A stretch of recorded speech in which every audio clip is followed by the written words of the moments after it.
Dígale que está paciente del doctor Andri que ya coordinó el precio conmigo.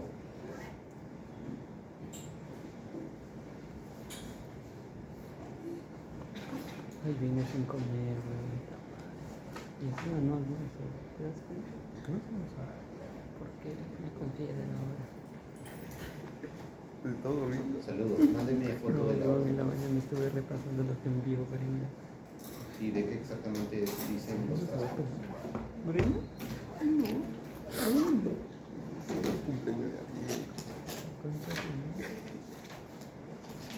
¿Y no dice? A ver, No sé si grave. sea cierto.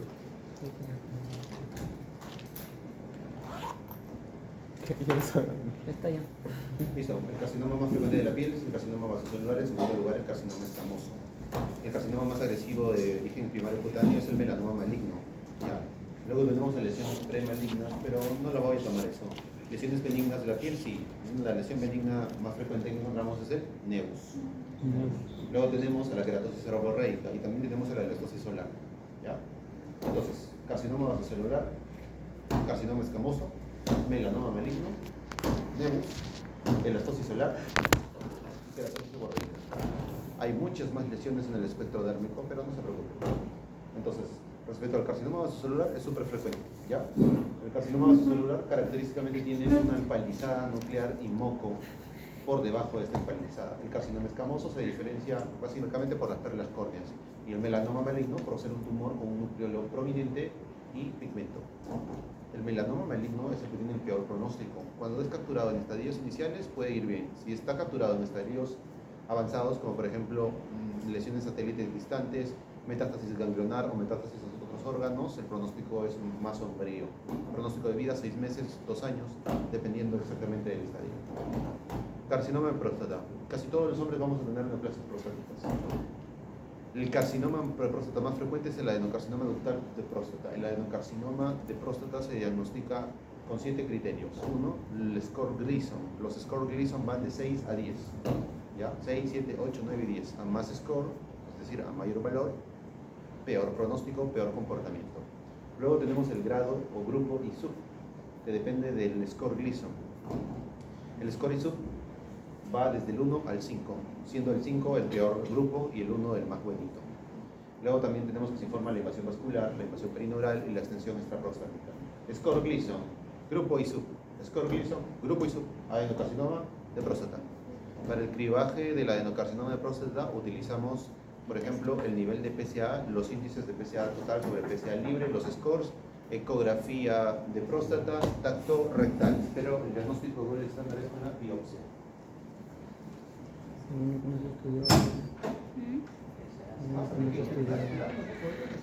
Eso es de modelo. La biopsia de próstata se puede hacer con una sola biopsia de próstata o pueden hacerse los denominados sextantes. Toman a la próstata y la dividen en base derecha, base izquierda, tercio medio derecho, tercio medio izquierdo, apex derecho y apex izquierdo. Entonces te ponen a ti, te abren de piernas, te colocan una aguja enorme, súper gruesa, en la región perineal y comienzan a disparar 12 veces. Cada disparo genera un dolor equivalente al dolor del parto y lo tienen que hacer 12 veces. Generalmente a la segunda vez el paciente ya quiere irse a su casa a morir. Pero tiene que soportar, ¿no? Los sextantes de próstata tienen alto rendimiento diagnóstico y te permiten decir exactamente dónde está localizado. El tratamiento del cáncer de próstata es la resección, la prostatectomía radical con vesículas seminales. El cáncer de próstata afecta a casi todos los hombres, es el cáncer más frecuente que vamos a ver en los hombres y tiene en la mayoría de veces, en el 99% de las veces, un buen pronóstico. 9 de cada 10 hombres va a tener un buen pronóstico. 1 de cada 10 va a tener un mal pronóstico. ¿Okay? Incluso si el cáncer se ha diseminado a la columna vertebral, a los pulmones, a la médula ósea, incluso así el paciente responde al tratamiento. ¿Okay? Pero evidentemente los scores de altos, Gleason 9, 10, el grupo ISUP 4, 5 tienen peor pronóstico. La extensión extraprostática, peor pronóstico. La extensión a vesículas seminales, peor pronóstico. Su dirección de usted, ¿por dónde? Envíeme por WhatsApp la dirección, porque no lo iba a dejar con la secretaria. ¿Secretaria de qué?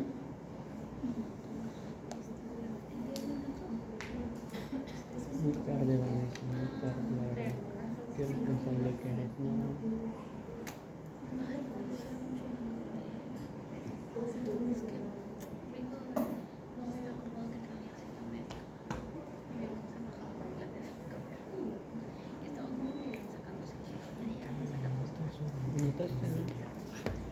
punto. De que si tienes corpus, no sub, están jodidos. Y es porque todo el cuerpo es biopsia. Los subgrupos, el scrum y el grupo sub es otra cosa. Ya, pero son dos. Acá son dos. Ya. Cuatro. El grupo es group de 4 a 5.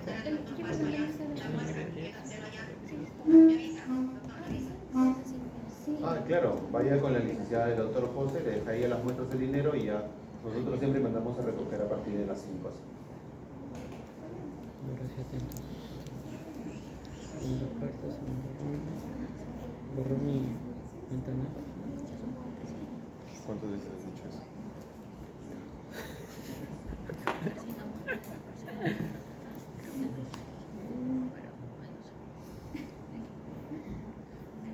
¿Qué pasa? Que yo borro y siempre queda un poquito ahí. Un remanente. algo.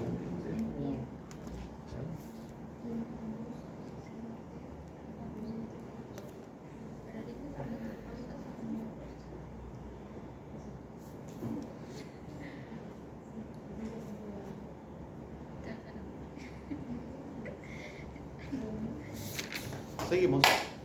La mayor parte de los cánceres de próstata tienen buen pronóstico. El más frecuente es el adenocarcinoma. ¿Cómo se diagnostica? Biopsia de próstata. ¿Cuántos sextantes? 6 sextantes, 12 biopsias, 2 cilindros por sextante. Tratamiento, prostatectomía radical más disección de vesículas aminales. ¿Ya? Listo. Luego tenemos, elija, otro órgano, pulmón. El cáncer de pulmón es uno de los cánceres más frecuentes en el país. El cáncer de pulmón, básicamente tenemos 3 grandes grupos. El adenocarcinoma de pulmón, el carcinoma escamoso del pulmón y el carcinoma neuroendocrino del pulmón. Antes clasificaban al cáncer de pulmón en células pequeñas y no pequeñas, eso es inadecuado. Lo ideal es clasificarlo en su estirpe de adeno, escamoso o neuroendocrino. Eso es equilibrado. Dios mío, no podía empezar sin ti, pasa acá. Eso es lo que yo pregunto, digo, el grupo de Pero ahí se acaba. Lo que pasaba En es la guía sí que está. el carcinoma neuroendocrino era frecuentemente un cáncer de células pequeñas. Y como resulta que es el cáncer más agresivo que hay en el pulmón, pues decían que el carcinoma de células pequeñas es el más agresivo. Pero el carcinoma neuroendocrino puede ser un carcinoma de células grandes, entonces no tiene sentido. ¿Ya?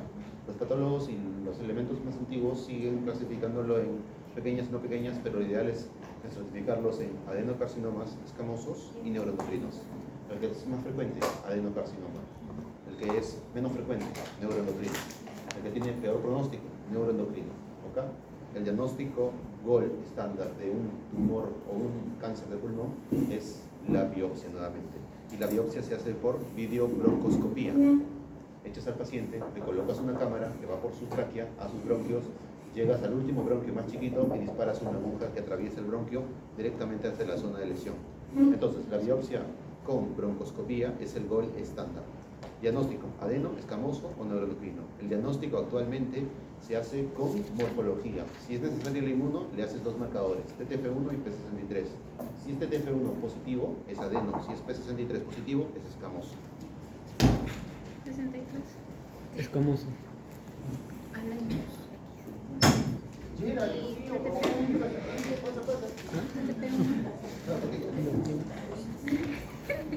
No ven bien.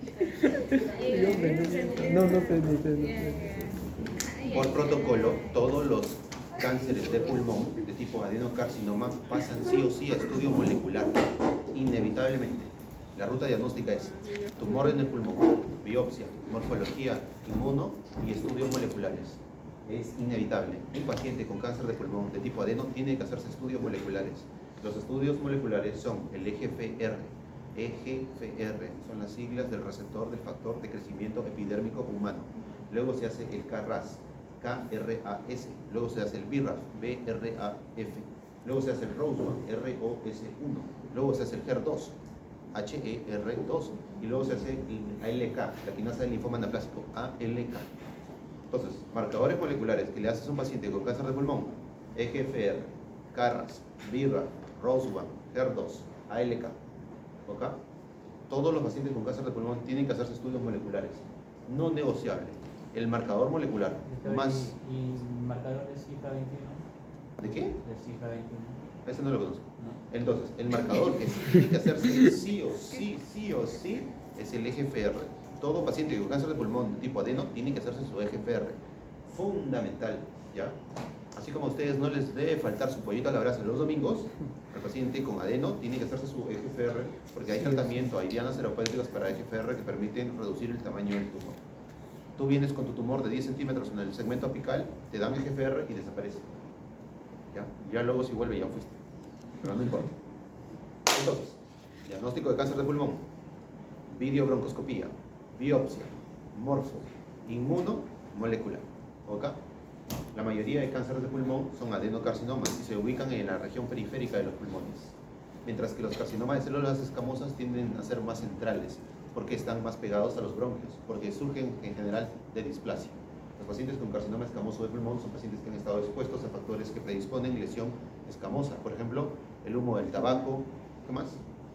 Cocina leña, ¿qué más? Tener un gorrito quirúrgico de corazones. Entonces ya saben. Listo, seguimos. ¿Qué otro cáncer? Mama. Carcinoma infiltrante de la mama es uno de los cánceres más frecuentes en las mujeres. Después del cáncer de cuello uterino, definitivamente es el cáncer más frecuente que hay. Aproximadamente al mes yo estoy diagnosticando entre 7 a 20 casos de carcinoma infiltrante de la mama solamente en Chiclayo. El carcinoma infiltrante de la mama más frecuente es el carcinoma infiltrante NST de la mama. NST significa de ningún tipo especial, no special type. El carcinoma ST es de origen ductal por definición. En segundo lugar tenemos el carcinoma lobulillar infiltrante de la mama. O sea, los carcinomas de mama pueden ser in situ o infiltrantes. Los más frecuentes son los infiltrantes, de los cuales el más frecuente es el ductal, del cual el más frecuente es el NST. Casi todas las pacientes tienen carcinoma infiltrante NST de la mama. 8 de 10 pacientes van a tener NST. El resto va a tener lobulillar, entre otros. Ahí se va a clasificar en lo que es el lobulillar, creo que va a haber una disminución de la E-cadenina. Sí, pero no sirve para clasificar. Entonces, y lo que es la parte molecular, el equivalente molecular de HER2 también, y también que hay un viernes. no. Entonces, seguimos. El diagnóstico de los carcinomas infiltrantes de la mama es con la biopsia core de la mama. La paciente se palpa un tumor o le encuentran un tumor en la ecografía en la mama y se le saca una biopsia core. Con una pistola se le sacan cilindros, esos cilindros pasan al patólogo y el patólogo hace el diagnóstico. El gol estándar es, nuevamente, la biopsia. El patólogo informa el tipo de cáncer que tiene, el grado histológico a través del sistema Nottingham, la invasión vascular, la invasión perineural, si hay o no carcinoma ductal in situ y listo. La paciente pasa automáticamente a estudio inmunohistoquímico. El estudio inmunohistoquímico es de rutina y se hace sí o sí. Los estudios inmunohistoquímicos para panel de mama son el RE, el RP, el HER2 y el KI67. Entonces, el algoritmo de la ruta diagnóstica es tumor de mama, biopsia core, morfología, inmunohistoquímica, RE, RP, HER2 y KI, y después le hacen los estudios moleculares. ¿Cuáles? El MammaPrint y el Oncotype.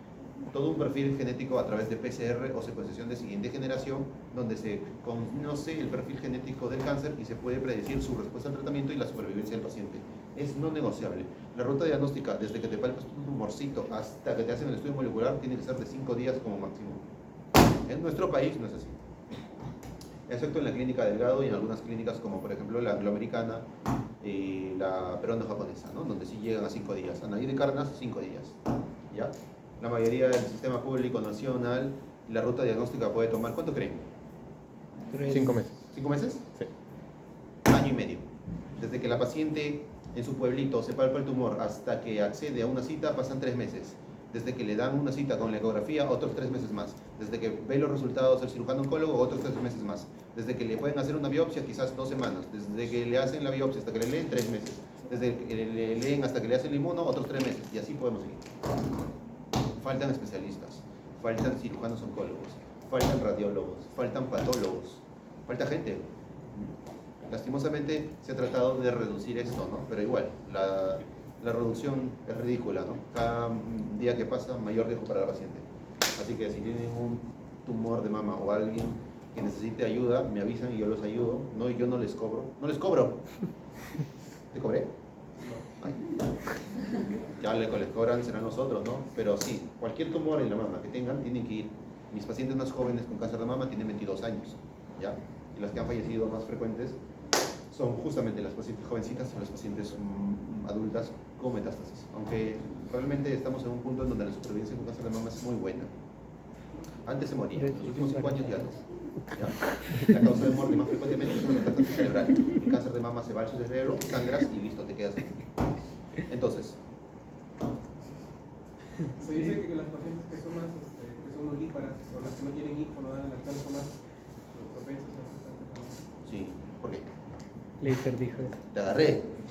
Sí, hay factores de riesgo, ¿no? Cualquier factor de riesgo que exponga a las mujeres a mayor tiempo de estrógenos es un factor de riesgo de cáncer de mama.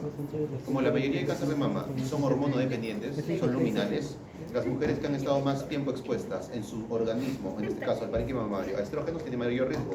Cualquier cosa que exponga a las mujeres a mayor cantidad de estrógenos es un factor de riesgo. Si nunca has tenido hijos, has tenido constantemente exposición a estrógenos. Durante el embarazo tienes 9 meses de supresión de estrógenos y comienza a proliferar, ¿qué cosa? La progesterona. Si has tomado anticonceptivos orales, si has tenido menarquía precoz, los factores de riesgo de cáncer de mama tienen que aprenderlos. ¿Otro cáncer? Páncreas. ¿Páncreas? El adenocarcinoma de páncreas se divide, el cáncer de páncreas se divide en dos tipos. Los carcinomas de páncreas del componente acinar y los carcinomas de páncreas del componente ductal. Es decir, hay carcinomas neuroendocrinos del páncreas y hay adenocarcinomas ductales del páncreas. Como en el páncreas tenemos dos grandes islas de diferenciación, la acinar con los acinos y los conductos, cualquiera de estos dos puede ser el lugar de asentamiento del cáncer de páncreas. Y además tenemos el tercer componente de los islotes de Langerhans que da lugar también a neoplasias neuroendocrinas. Sin embargo, la neoplasia más frecuente de observar en el páncreas son los adenocarcinomas ductales del páncreas. Los adenocarcinomas ductales del páncreas siguen una línea de progresión desde lesiones benignas hasta lesiones preneoplásicas. Tenemos la neoplasia mucinosa quística del páncreas, la neoplasia quística mucinosa del páncreas, etc. Pero básicamente el adenocarcinoma ductal es el más frecuente. Cuando te diagnostican un adenocarcinoma de páncreas, generalmente estás en estadios altos y tienes una sentencia fija de muerte. Nadie te va a salvar, nadie te va a salvar. Ni siquiera Steve Jobs, que se gastó más de 60 millones en New York, pudo combatir su cáncer de páncreas. El cáncer de páncreas va a destruir el parénquima pancreático y sin páncreas es incompatible la vida. ¿Por qué? Insulina. Insulina hay.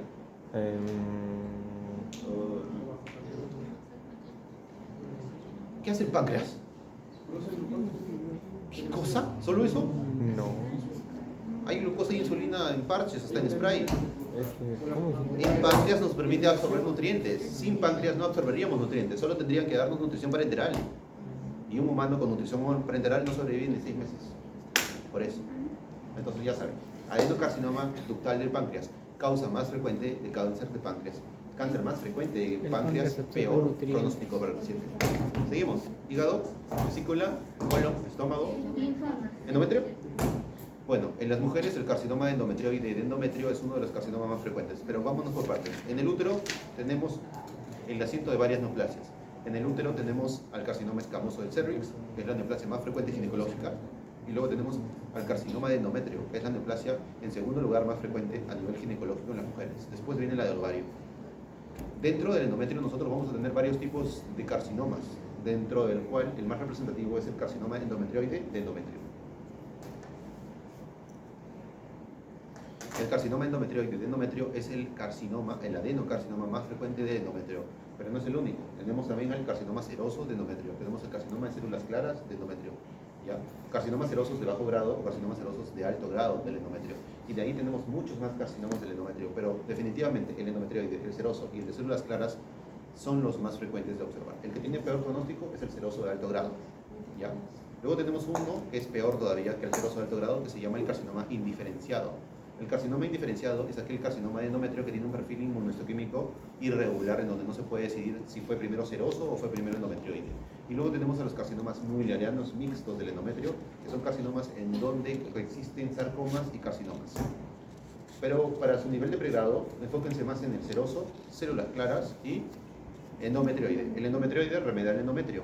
Su precursor es la hiperplasia endometrial con atipia, ¿ya? También conocida como neoplasia intraepitelial endometrioide. En el endometrio puede haber hiperplasia, y la hiperplasia del endometrio se clasifica en dos tipos, con y sin atipia. Antes se hablaba de simple y compleja, nadie hace eso ahora, solo es con y sin atipia. La neoplasia intraepitelial endometrioide o hiperplasia con atipia es el precursor del carcinoma endometrioide. Si una neoplasia intraepitelial tiene 1 centímetro de diámetro, es una hiperplasia con atipia. El carcinoma endometrioide entonces es el más frecuente. El rango de edad del carcinoma endometrioide va desde los 26 hasta los 60 años. Cuando el carcinoma endometrioide aparece en mujeres jóvenes, tiene mayor riesgo de hacer metástasis. Para el carcinoma endometrioide se evalúa la profundidad de invasión. Cuando el carcinoma endometrioide invade más del 50% de la pared del útero, tiene mayor riesgo de metástasis ganglionar. Entonces, el diagnóstico del carcinoma endometrioide se hace con ecografía transvaginal y biopsia de endometrio. La mujer tiene sangrado o hemorragia uterina normal. El ginecólogo le saca una biopsia.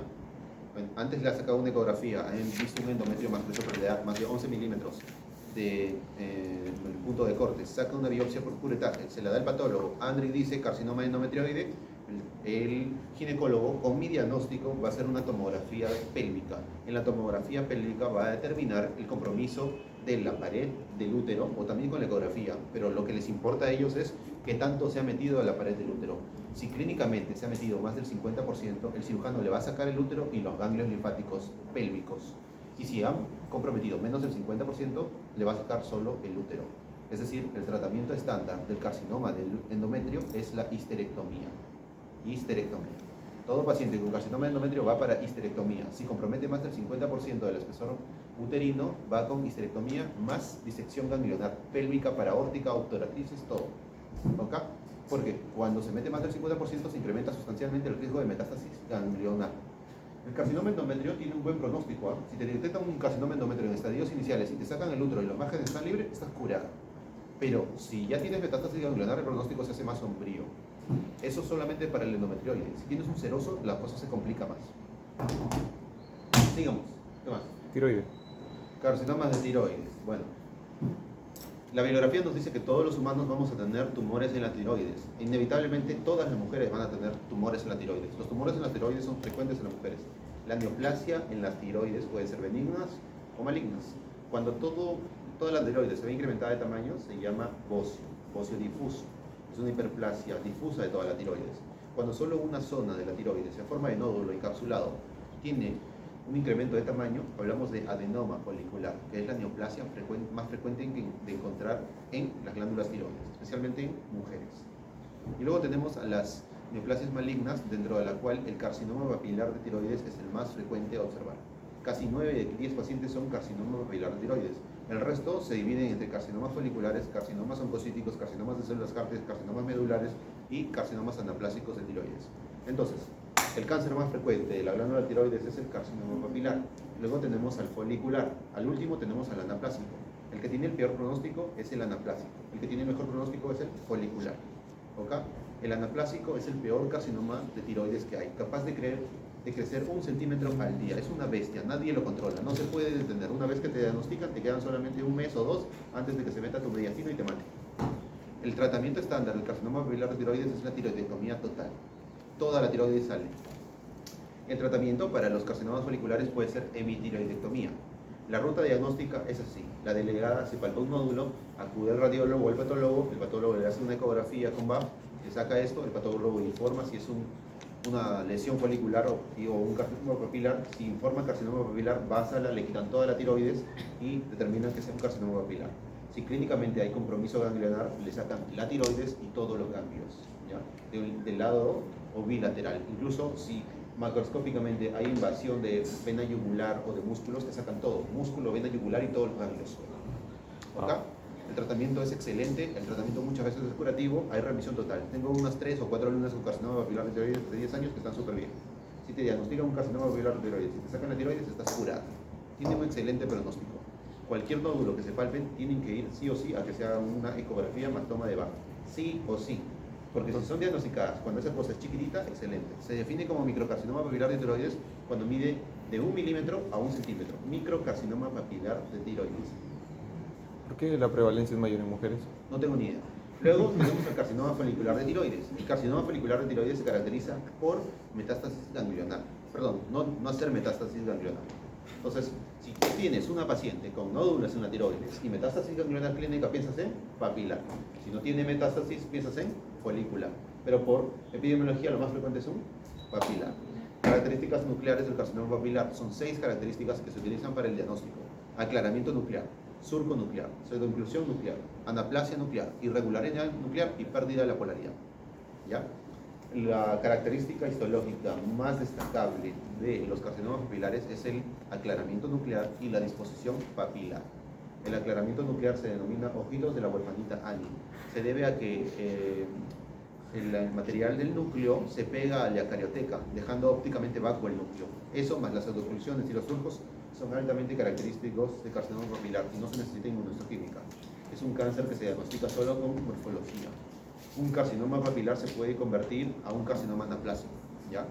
Y ya saben, el que tiene peor pronóstico es el anaplásico, ¿no? El anaplásico empieza como una bolita hoy día y a fin de diciembre, justo para año nuevo, es una úlcera tremenda que se está saliendo por tu piel y se está metiendo en tu corazón. Seguimos.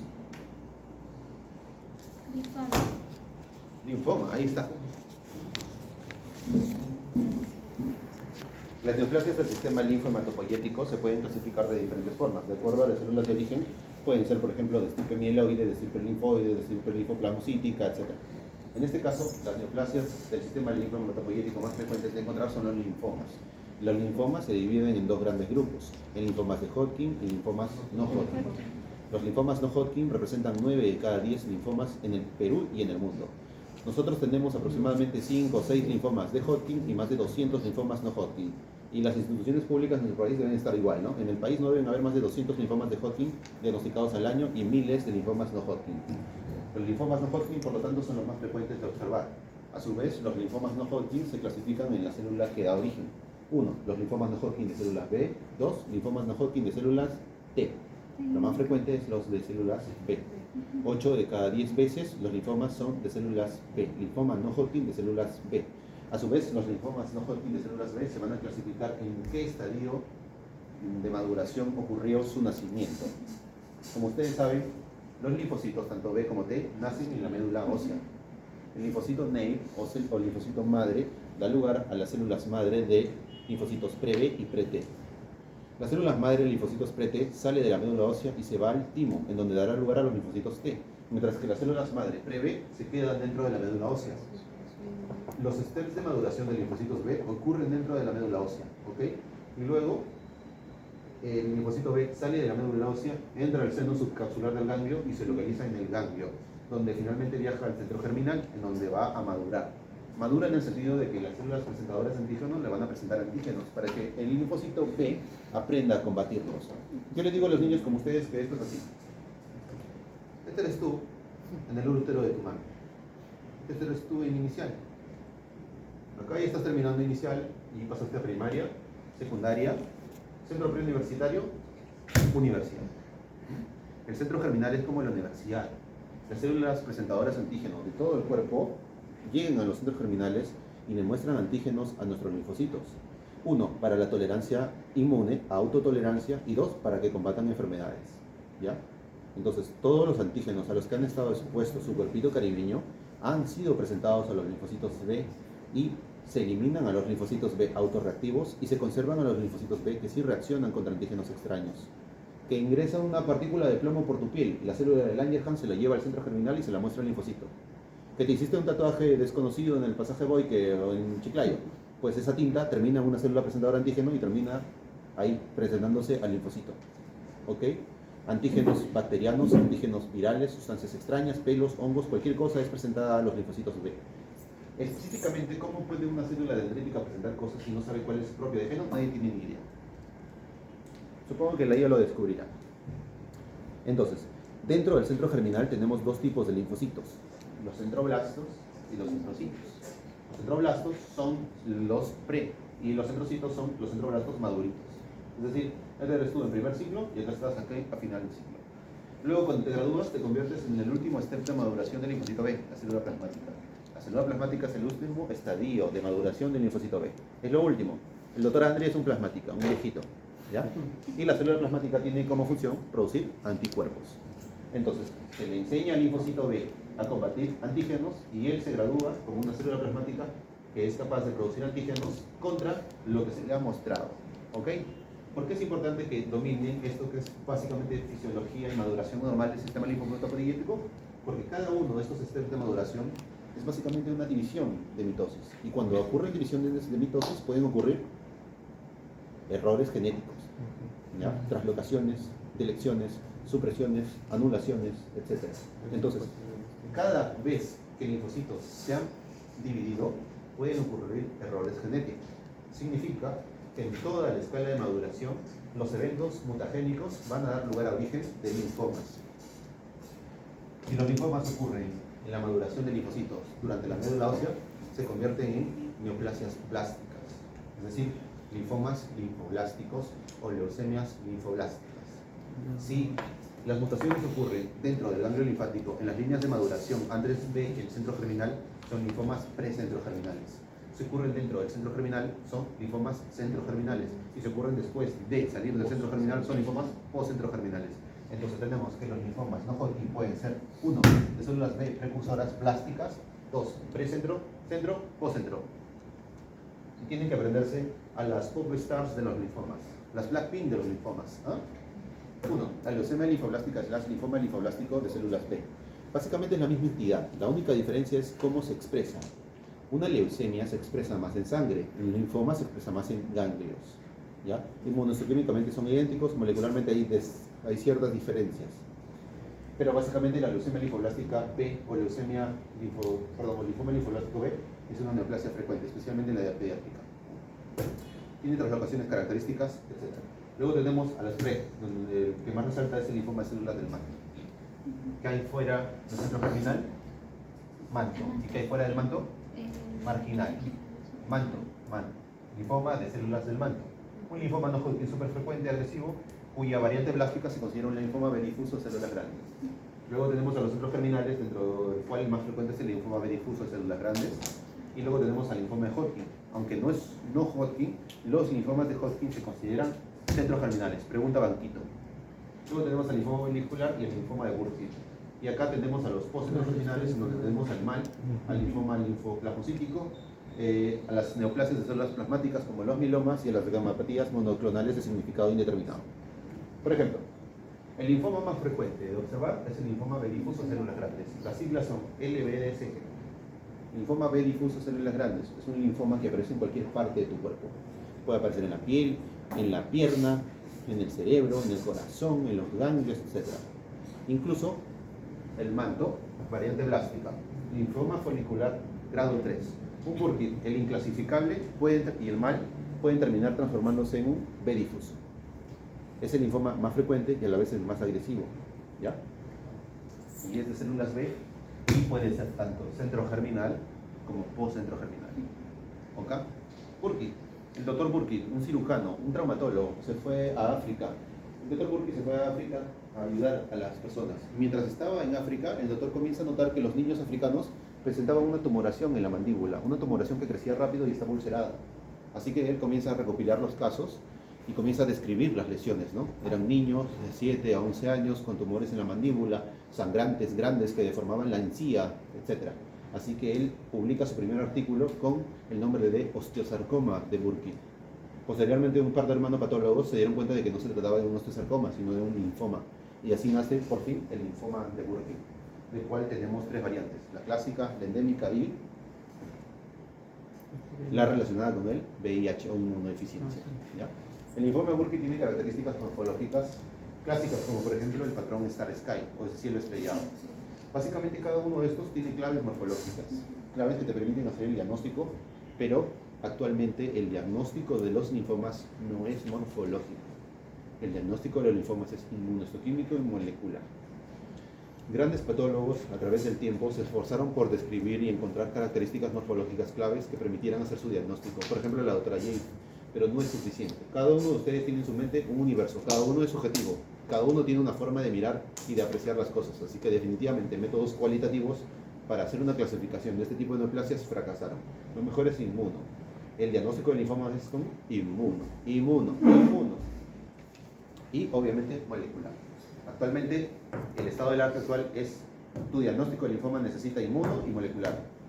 Inmuno y molecular, no negociable. Cuando una neoplasia afecta a las células plasmáticas y estas comienzan a producir grandes cantidades de anticuerpo, esas se denominan mielomas. Un mieloma, por definición, es una neoplasia de células plasmáticas que afecta a varias partes de tu cuerpito. Pero hablamos de plasmocitomas solitarios, a aquellas neoplasias de células plasmáticas que solo están localizados en un lugar y no hay evidencia de que se han ido a otra parte.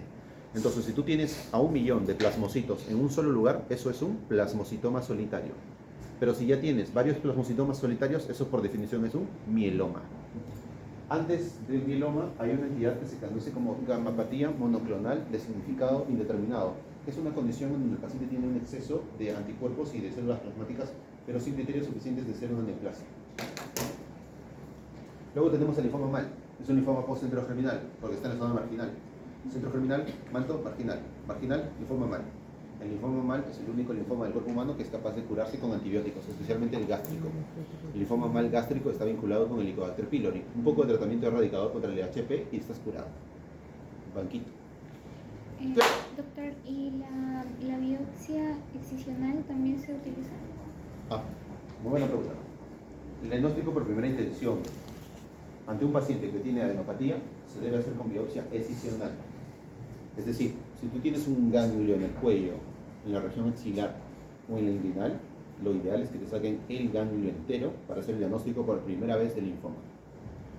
Muchos oncólogos o cirujanos oncólogos, o dependiendo del estatus del paciente, solo pueden sacar cores, y eso está mal. Porque la core, uno, no tiene el suficiente tejido para inmuno, y si lo tiene, no para molecular. Dos, no representa toda la arquitectura del ganglio. Solo se hace biopsia core cuando sospechas de recurrencia de un linfoma o de una metástasis de un carcinoma. De ahí, si tú tienes una adenopatía, se tiene que sacar todo el ganglio. Las biopsias excisionales significa que sacas toda la lesión. Las incisionales, solo una parte. El diagnóstico por primera vez del linfoma amerita biopsia excisional del ganglio. ¿Más preguntas? Parece una radio, ¿no? Ya, sigamos. Parece Gemini. ¿Otra cáncer? De piel. ¿Qué hago de piel? ¿Del pie? Piel. Ya dije. No, no he dicho. A ver, ya vimos pulmón, endometrio, páncreas. Falta hígado. Cáncer de hígado. Apunte. En el hígado también tenemos dos grandes grupos de células que están predominando, ¿no? Tenemos a los hepatocitos y tenemos a las células biliares. Es decir, en el hígado tenemos hepatocitos y toda la arquitectura del árbol biliar. Células biliares y hepatocitos. Sabrán que el hígado es el único órgano que se regenera. La célula madre que es capaz de regenerar el hígado son las células biliares. Las células ductulares biliares son las células madre del hígado. Bueno, en el hígado, por lo tanto, vamos a tener dos grandes tipos de cáncer. Los hepatocarcinomas, que derivan de hepatocitos, y los colangiocarcinomas, que derivan de células biliares. A su vez, nosotros podemos clasificar a los colangiocarcinomas en tres tipos. 1. Las vías biliares empiezan en el hígado. Se extienden por el conducto hepático derecho, izquierdo y el común, y se unen con la vesícula y terminan en el colédoco extrapancreático, que termina en el colédoco intrapancreático y termina en la ampolla de Vater. Todo eso es la vía biliar. Los colangiocarcinomas, que solamente están dentro del hígado antes de los conductos hepáticos derecho e izquierdo, son los colangiocarcinomas intrahepáticos.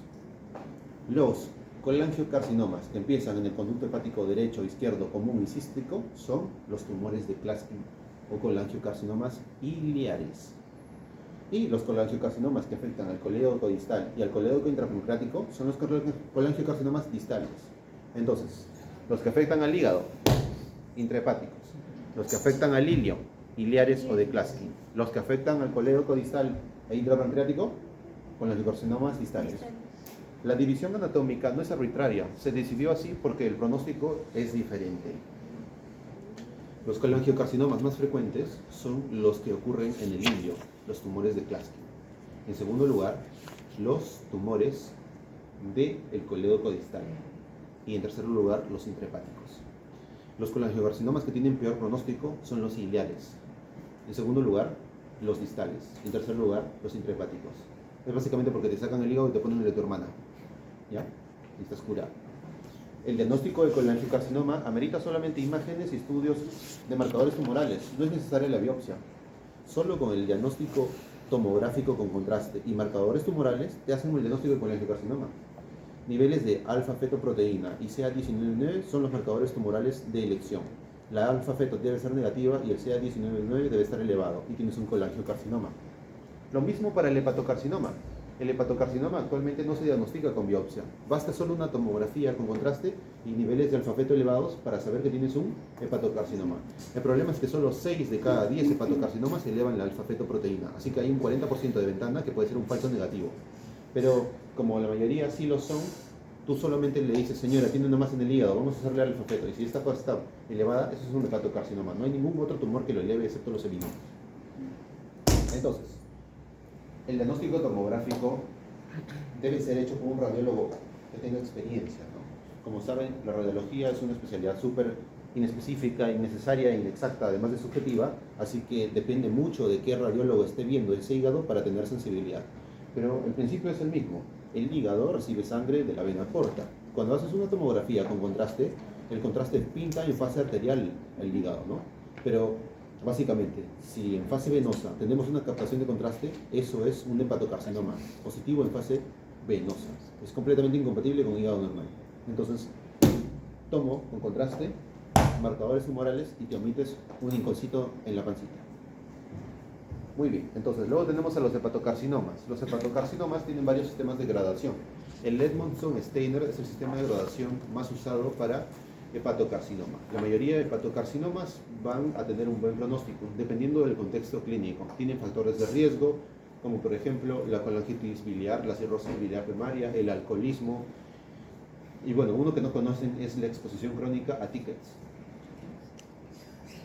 Cuando se van a Metro o a Totus, ¿no les dan tickets? Sí, tickets, boletos. Cuando les imprimen un voucher, ¿no les dan tickets? Ya, muy bien. Ese papel tiene químicos que al exponerse a la luz láser, pues cambian y se vuelven negritos. Tienen dos sustancias ahí, altamente peligrosas, descubiertas en Japón hace 15 años. Las personas en Japón comenzaban a tener mayor incidencia de colangiocarcinomas intrahepáticos. Así que ellos estudiaron los últimos 30 años y se dieron cuenta de que dentro de los tickets, cuando uno agarra los tickets, especialmente si uno trabaja para empresas que emiten tickets, eso significa que todas las personas que tocan tickets continuamente, como por ejemplo los meseros, las personas que trabajan en supermercados, etcétera, y las personas que imprimen hojas, están expuestos a algo que termina en diclorofluoropropano o algo así. Y eso incrementa, adivinen, 300 veces mayor el riesgo de tener colangiocarcinoma intrahepático. Por eso se desaconseja totalmente tocar tickets continuamente. Y si vas a trabajar tocando tickets, te tienes que poner guantes porque esa cosa se absorbe por la piel.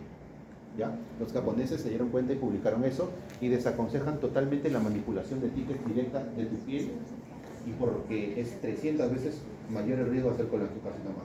Las personas que trabajan imprimiendo hojas y las personas que trabajan con fotocopiadoras también están en exposición directa a esas cosas.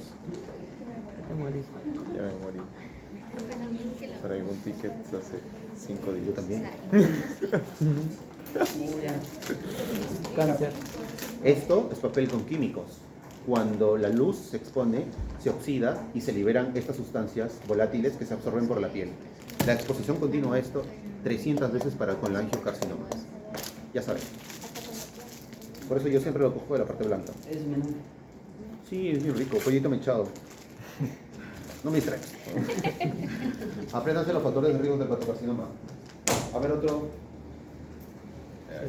Cuello uterino, nos falta estómago, colon, cerebro, glándula salival, pene, osteosarcomas, lo que quieran. De estómago. ¿Estómago? Ah, bueno. Los carcinomas de estómago, lo más frecuentes es el adenocarcinoma tipo intestinal o tubular, tipo intestinal de Lauren o tubular. La mayor parte de los adenocarcinomas de de estómago aparecían en pacientes a partir de los 40, 50, 60 años. Sin embargo, estamos viendo que el adenocarcinoma gástrico en pacientes jóvenes cada vez está siendo más frecuente. Yo les comenté, el carcinoma gástrico poco diferenciado, células en anillo de sello, está tomando más protagonismo. Y eso es gracias a que la extensión del cribado de endoscopías es alto, ¿no? Entonces hacen bastantes endoscopías y captan a los adenos en estadios iniciales o detienen las cascadas de Correa, y por lo tanto hay una disminución, entre comillas, de los casos de adenocarcinoma tubular, pero los casos de carcinomas pobremente diferenciados comienzan a tomar más protagonismo. El tema con los adenocarcinomas gástricos tubulares es que como están inmersos en la cascada de Correa, pues necesitan una curva de progresión que toma años. El problema con los pobremente diferenciados es el contrario, ¿no? son neoplasias de origen genético y aparecen frecuentemente en pacientes jóvenes. El paciente más joven que tuvimos con cáncer gástrico tenía solo 22 añitos y ya no está acá. Son neoplasias altamente agresivas y tienen un mal pronóstico. Incluso con tratamiento, incluso después de haberle hecho gastrectomía y quimio, incluso con controles negativos, se mueren. El tratamiento estándar del carcinoma gástrico es la gastrectomía. La gastrectomía, cuando te diagnostican un cáncer gástrico, te van a sacar el estómago. Solo te dan quimio neoadyuvante cuando estás en estadios muy altos. Pero el tratamiento estándar es la cirugía. Entonces, la ruta del paciente es así. El paciente con síntomas gastrointestinales, se hace la endoscopía, el patólogo informa adenocarcinoma gástrico, te sacan el estómago y los ganglios, te hacen el diagnóstico y luego te dan la quimio, ¿ya? Tanto para el adeno como para el carcinoma pobremente diferenciado.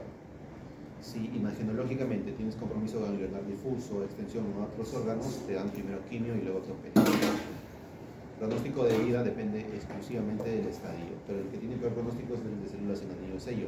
Tenemos varios tipos de carcinomas gástricos, pero no se preocupen, solo tienen que saber que para el adenocarcinoma tubular, el factor de riesgo más importante es la infección por el Helicobacter pylori. También se acepta como agente mutagénico al virus de Epstein-Barr. La clasificación actual del cáncer gástrico no es morfológica, sino es molecular, es clasificación molecular. Existen subtipos moleculares de cáncer gástrico.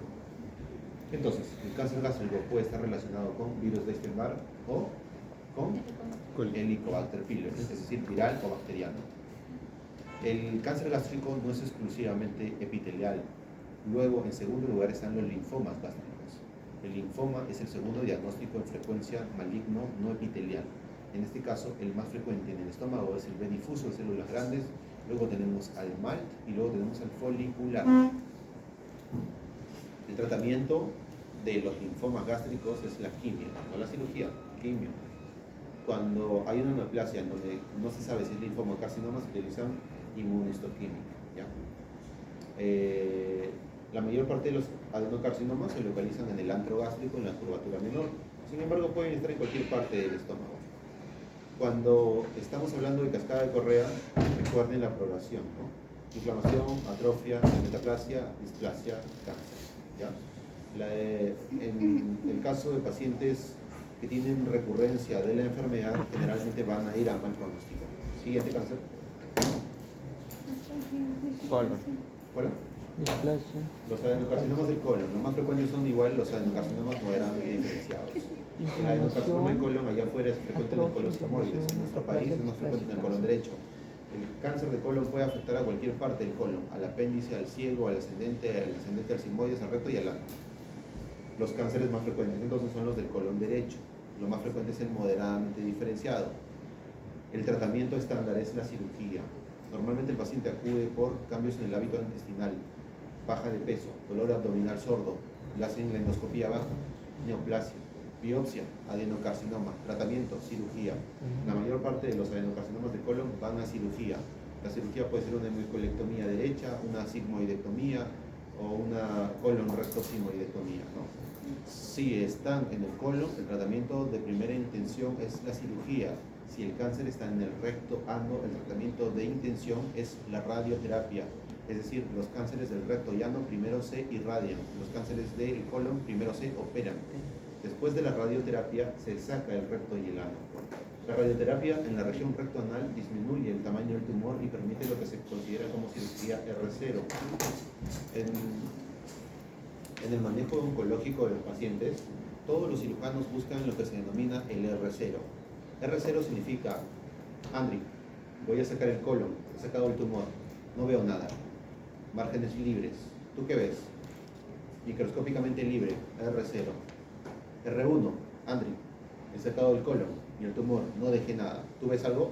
Sí, márgenes comprometidos, hay tumor, R1. R2, Andri, saqué lo que pude, dejé tumor todavía en la panza, R2. R0, sin tumor residual macro, micro. R1, sin tumor residual macro, pero con tumor residual micro. R2, tumor residual macro. Todos los pacientes necesitan un R0, no todos pueden. R1 está bien, R2 es una desgracia.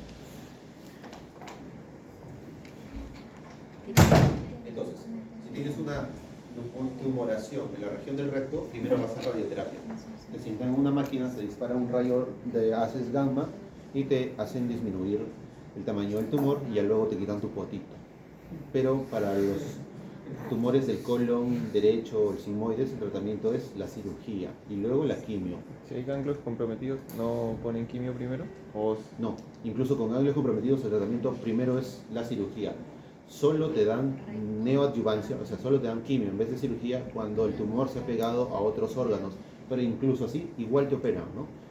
A nosotros nos mandan colon con vejiga, útero, nos mandan colon con intestino, con vejiga y útero, nos mandan vagina, útero, vejiga, próstata y colon, nos mandan colon, riñón, urétero, todo. En el caso de los tumores del colon, igual que los liposarcomas y los tumores del colon, da igual si el tumor se ha metido a varios órganos, te sacan todo, da igual. Antes tenían miedo, ¿no? Antes entraban cáncer de colon, que se ha metido a la vejiga, cierro, chao. Ahora no, cáncer de colon, se ha metido al riñón, invade la glándula suprarrenal, invade la vesícula biliar, invade la vejiga, invade el útero, invade el ovario, invade la vagina, todo. ¡Pam! Y tu pieza es útero, vejiga, próstata, ovario, lo que quieras. Eso se denomina cirugía de citorreducción. Disminuye el volumen tumoral y por lo tanto incrementa la posibilidad de supervivencia del paciente. ¿Ok? Sacan todo lo que se pueda. Pero cuando compromete partes vitales ya no, porque existe riesgo de que el paciente muera en sala. Incluso cuando se extiende a muchos órganos a la vez, estamos hablando de varias partes, la cirugía sí sería riesgosa porque también el paciente moriría por el síndrome de lisis tumoral. El problema es esto. Supongamos que Jefferson tiene un cáncer de colon que se ha expandido a todo su abdomen. Es enorme. Las opciones son dejarlo morir, darle quimio o sacarle todo. No, me muero. Se puede. Lastimosamente las tres opciones van a conducirlo a la muerte. 1. Si lo dejamos, el cáncer se va a expandir y lo va a matar por inanición. 2. Si lo operamos, se puede morir en sala por las heridas. 3. Si le dan quimio, se puede morir por el síndrome de lisis tumoral. Como es un montón de tumor, al matar todo a lo bestia, los desechos del tumor se liberan a todo tu cuerpo y te intoxican y mueres. Por eso los pacientes con estadio alto se van a morir sí o sí, no hay mucho que hacer. Muchos pacientes optan por, opéreme, sáqueme, me muero en sala pero peleando, y lo hacen. Eso sucede todavía en nuestro país, porque nosotros somos un país tercermundista. En Estados Unidos no hay eso, ¿no? En Estados Unidos es difícil encontrar pacientes en estadio alto. ¿Ya? Acá sí, acá encuentras condrosarcomas, osteosarcomas en estadio altos, pacientes con cáncer de colon en estadio alto.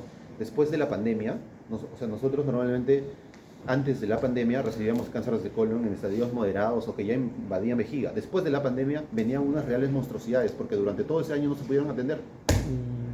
Entonces, en países como el nuestro es frecuente ver todavía estas cosas. También eso explica por qué la habilidad de nuestros cirujanos oncólogos son muy superiores a los de los norteamericanos, ¿no? Porque a nosotros o a ellos les tocan casos a lo bestia y tienen que hacer casi autopsias y a los otros les tocan cosas chiquitas en donde solo cortan márgenes y se van a su casa. Otro cáncer. cerebro? Cáncer del cerebro, muy bien. La mayoría de las neoplasias cerebrales se clasifican dependiendo si son intracerebrales o extracerebrales. De las extracerebrales, las más frecuentes son las que se origen en las meninges. Los meningiomas son la neoplasia intracraneal extracerebral más frecuente de observar. Básicamente, tanto es así que si tienes una masa en el cráneo, es 100% seguro que sea un meningioma. ¿Ya? Los meningiomas son la neoplasia más frecuente de observar. Los meningiomas se originan frecuentemente de la región subdural. El meningioma ocupa una masa craneal y es fácil de ver. Tienen el signo de la cola dural, que tomográficamente es muy predictor de meningioma. Los meningiomas son tumores benignos, sin embargo su comportamiento puede ser maligno. No es lo mismo tener un meningioma en el seno subdural o en la corteza frontal que tener un meningioma a nivel de la base del cerebelo o la tienda del cerebelo.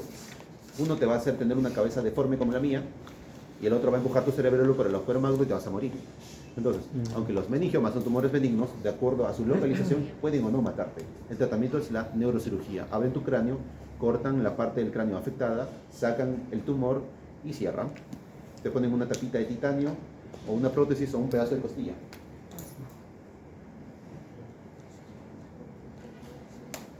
Sí.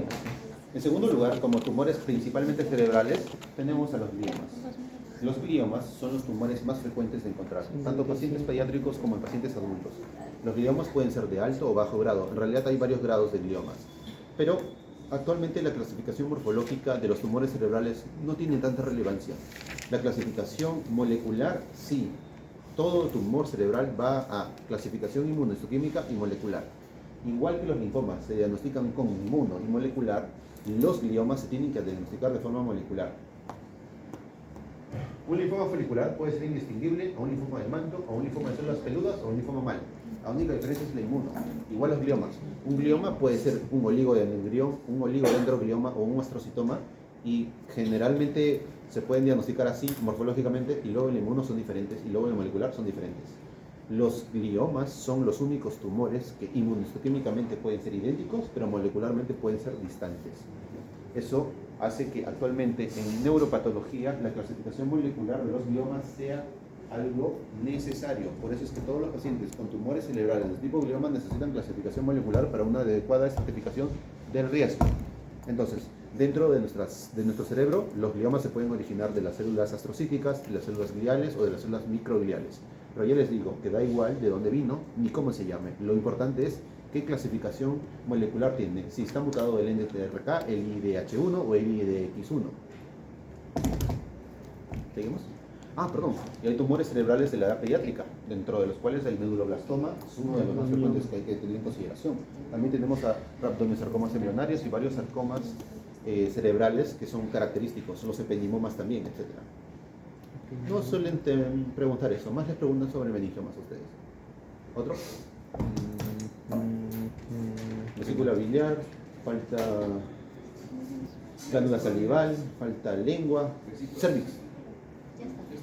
Cervix no les he dicho. Endometrio. El cáncer de cervix es el cáncer más frecuente de la mujer. El cáncer de cervix se origina en el 99% de los casos gracias a la asociación que hay entre el virus del papiloma humano y las células del epitelio escamoso transicional de la zona de transformación. El virus del papiloma humano infecta a las células de la zona de transformación, es el lugar de prima infección. El virus del papiloma humano libera las oncoproteínas E6, E7 que se integran con el ADN de la célula escamosa y comienzan a fabricar partículas virales.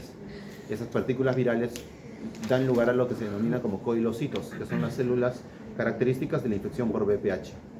El virus del papiloma humano genera por E6 y E7 sobreexpresión del P53 e inactivación del gen del retinoblastoma y sobreexpresión del P16, que son básicamente genes que son controladores de la división mitótica.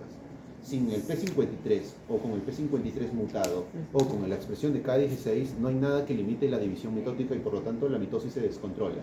Una mitosis descontrolada con genes de supresores de tumores anulados es la receta perfecta para que aparezca la displasia, que va desde bajo grado a alto grado. Entonces, en la escala de progresión de infección por el VPH en el cuello uterino tenemos 1. El virus va a la zona de transformación. 2. Metaplasia. 3. Displasia de bajo grado. 4. Displasia de alto grado. 5. Carcinoma escamoso infiltrante del cuello uterino. El carcinoma más frecuente del cuello uterino es el escamoso. 8 de cada 10 veces es escamoso. 2 de cada 10 veces adeno. El adenocarcinoma endocervical del cuello uterino, que también está vinculado con virus del papiloma humano. O sea que entonces el VPH genera tanto escamosos como endocervicales.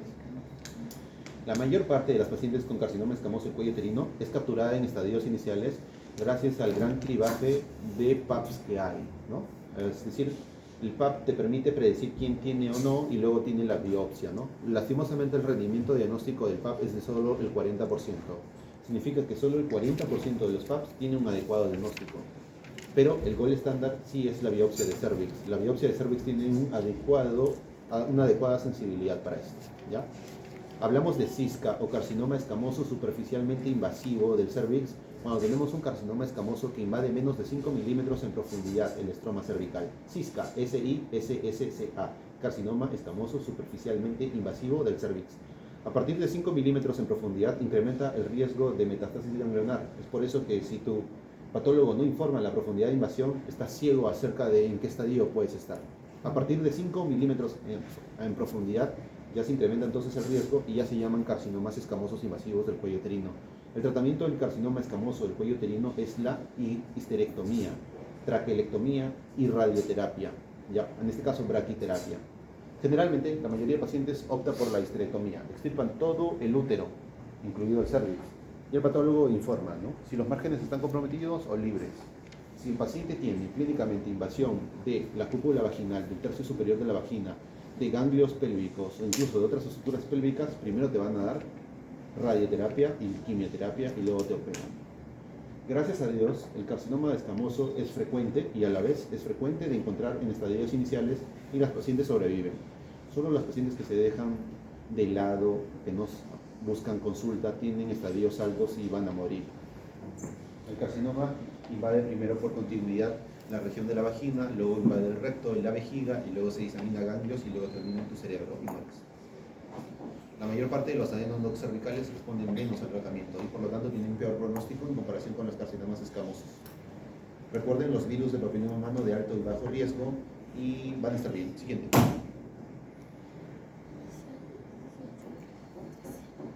En salivales. Carcinoma de glándulas salivales. Los tumores de glándulas salivales se dividen en benignos y malignos. La mayor parte de los tumores benignos, por no decir el principal, es el adenoma pleomorfo. Si tienes un tumor en la parótida, eso es un adenoma pleomorfo, es que no te vas a equivocar. Es más probable que yo te invite un cafecito ahorita que no sea adenoma pleomorfo. ¿Ya? Y luego tenemos a los carcinomas. Los carcinomas en la glándula salival, igual que en el páncreas, se pueden dividir en origen acinar y en origen ductal, es decir, adenocarcinomas ductales o carcinoma de células acinares. Lo más frecuente es que sea un adenocarcinoma ductal, en menor frecuencia los carcinomas acinares. El adenocarcinoma ductal de glándulas salivales es frecuente y tiene varios patrones. El pronóstico depende igual del estadio y del compromiso ganglionar, pero en general son capturados en estadios iniciales porque forman verdaderas masas. Los factores de riesgo son variados. La mayor parte de los pacientes responden al tratamiento y el tratamiento sí o sí es la cirugía, es la extirpación de la glándula salival. Entonces tenemos a los adenocarcinomas ductales y a los carcinomas de células acinares. Cada uno de estos tiene características morfológicas. El carcinoma de células acinares se caracteriza por ser un carcinoma de células blue, mientras que el adenocarcinoma por ser un adenocarcinoma tubular. También están estas entidades que se denominan carcinomas hexadenoma pleomorfos, que son adenomas pleomorfos que se transformaron en carcinomas. Esos tienen peor pronóstico. El diagnóstico entonces es clínico e imagenológico, luego proceden a hacer un BAF o una biopsia core y luego a la enucleación de la glándula salival. Si hay ganglios comprometidos también los van a extirpar, pero el pronóstico es bueno. Los carcinomas de glándulas salivales no solo se originan en la parótida, pueden originarse en cualquier parte de nuestro cuerpo que tenga glándulas salivales, piso de la boca, lengua, región submandibular, región cervical, etc. ¿Seguimos?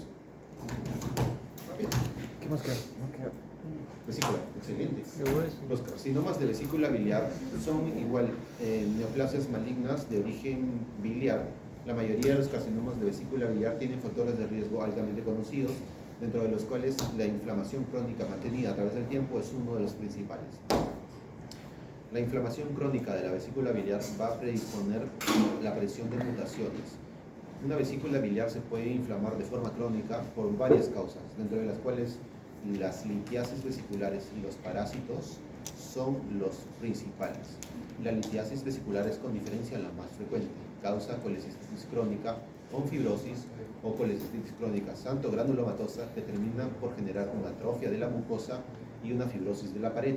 Esta atrofia de la mucosa predispone a la aparición de displasia y luego de adenocarcinoma. Hay una progresión clásica de inflamación y vesícula fibrótica, que también conocida como vesícula en porcelana, que incrementa el riesgo de adenocarcinoma de la vesícula biliar. La mayoría de adenocarcinomas de la vesícula biliar son adenocarcinomas ductales, tubulares, y generalmente nacen en la zona que está limitando con el parénquima hepático. Recuerden, una cara de la vesícula está adherida al parénquima hepático, no hay cápsula de Gleason que la separe, y la mayoría de adenocarcinomas nacen de ahí. Eso hace también de que el primer lugar de invasión de un adenocarcinoma de vesícula sea el parénquima hepático. Por lo tanto, el estatus del lecho hepático es fundamental. Si el patólogo no informa si el lecho no está comprometido, está omitiendo algo muy importante que influye en el diagnóstico. La mayoría de pacientes con adenocarcinoma de vesícula biliar ya están en estadios altos al diagnóstico y su pronóstico no es bueno. Sin embargo, si están en estadios iniciales, sí pueden ser salvados. La neoplasia más frecuente encontrada en la vesícula son los pólipos vesiculares, de los cuales es el pólipo colesterolósico el más frecuente. En segundo lugar, los adenomas de vesícula biliar, pero son lesiones benignas. ¿Ya? El adenocarcinoma ductal es el más frecuente de observar. Seguimos. ¿Qué? Osteosarcomas, excelente. El sarcoma más frecuente primario óseo el sarcoma más frecuente primario del hueso es el mieloma, ¿ya? El mieloma. El mieloma es el sarcoma más frecuente del hueso.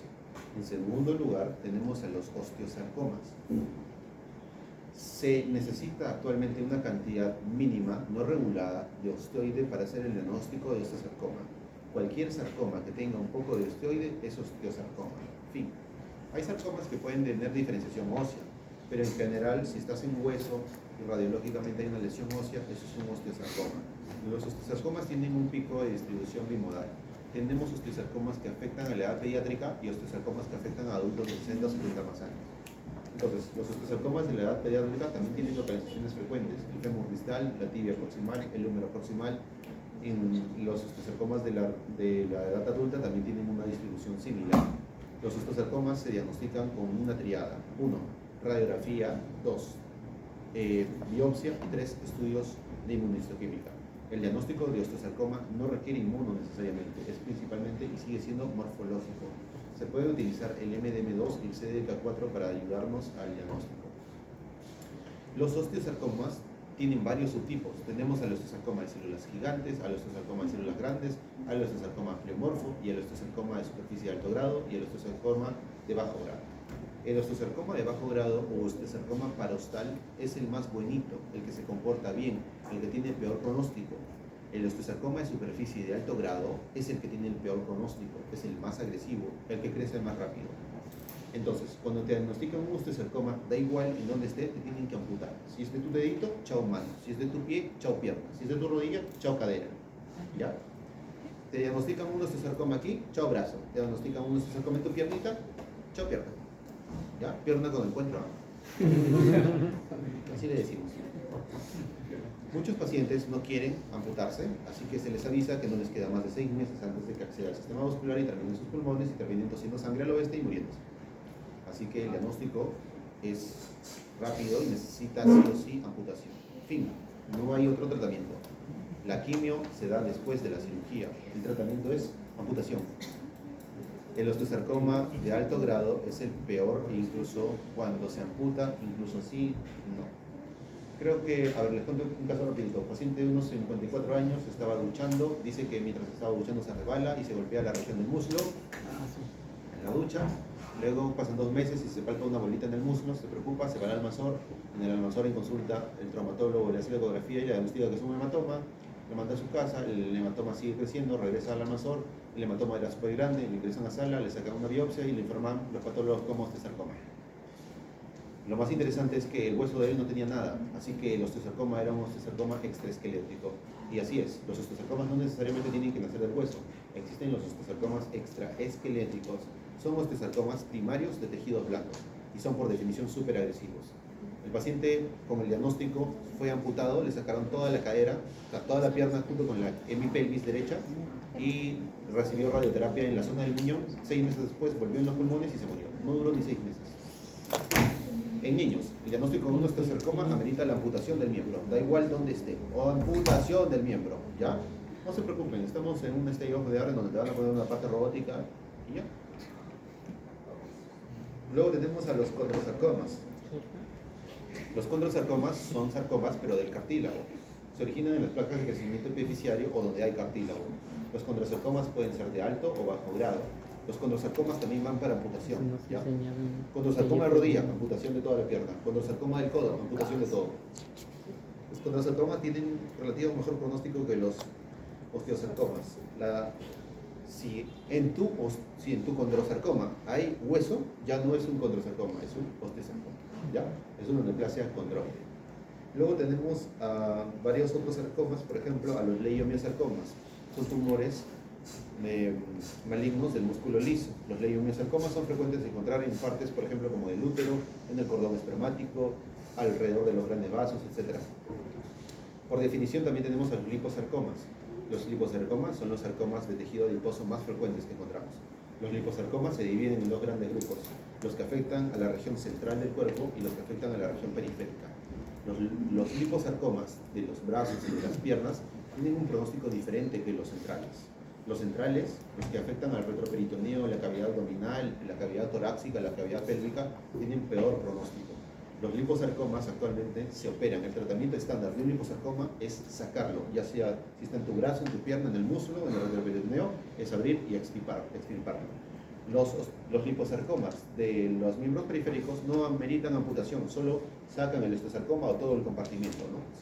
El liposarcoma. Si el liposarcoma está en tu deltoides, te sacan todo el deltoides. Si está en el tejido celular subcutáneo de tu brazo, te sacan todo el brazo, incluso el compartimento si es necesario. Si está en tus muslos, te sacan todo el compartimento del músculo, ¿ya?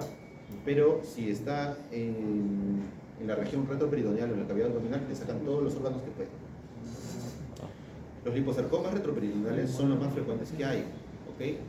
Por definición, cualquier masa que tenga densidad de grasa por tomografía en el abdomen es un liposarcoma. El cirujano va a realizar una incisión tóraco-abdominopélvica, va a exponer todos tus órganos y va a comenzar a sacar a la bestia todos los liposarcomas que haya. Y si hay un poco de liposarcoma adherido a tu intestino, te saca el intestino. Y si hay un poco de liposarcoma adherido a tu vaso, chao vaso. Y así puede acabar con tus órganos, dejándote solo un pedacito de hígado y un riñón y nada más. Si es necesario, te sacan todo, útero, ovario, trompas, vesícula, vaso, un riñón, una glándula suprarrenal, intestino, colon, apéndice, todo. ¿Por qué? Porque mientras más saque él, menos es el riesgo de recurrencia. Tú puedes vivir con un pedacito de hígado, se va a volver 1 kilo de hígado en unos 6 meses. Y puedes vivir con un riñón, tomando la mitad de lo que tomas. Pero sí, no necesitas tu vaso, ni tu vesícula, tampoco tu útero. Entonces, actualmente la conducta es sacar todo lo que pueda. El cirujano saca todo lo que pueda, extirpa todo lo que pueda. El problema es que los liposarcomas retroperitoneales tienden a reaparecer. Las recurrencias son frecuentes y cada 2 o 3 años hay que volver a abrir al paciente y volverle a sacar más. Luego tenemos a los rhabdomyosarcomas. Los rhabdomyosarcomas son los sarcomas del músculo esquelético. Los rhabdomyosarcomas se dividen en 2 grandes grupos: rhabdomyosarcomas alveolares y rhabdomyosarcomas embrionarios. De acuerdo al subgrupo, también tenemos una división estratégica epidemiológica entre los rhabdomyosarcomas que afectan a la edad pediátrica y los que afectan a la edad adulta. El diagnóstico de rhabdomyosarcoma es inmunohistoquímico. Sí o sí tiene que ser inmunohistoquímica y marcadores moleculares no negociables.